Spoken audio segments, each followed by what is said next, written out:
Welcome viewer, this video tutorial describes fix Windows 11 account picture error after installing KB5036980.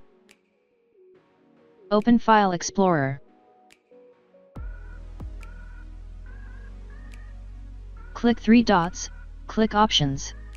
Click View tab, check Show Hidden Files and Folders, Drives.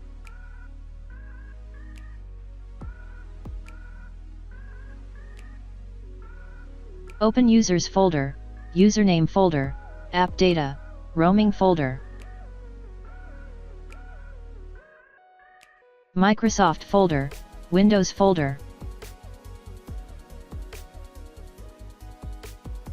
Account Pictures folder.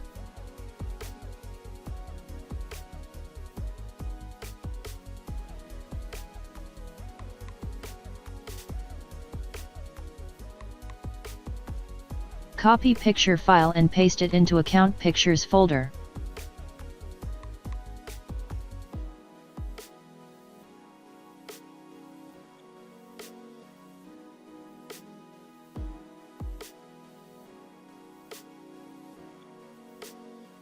I hope this tutorial helps to you.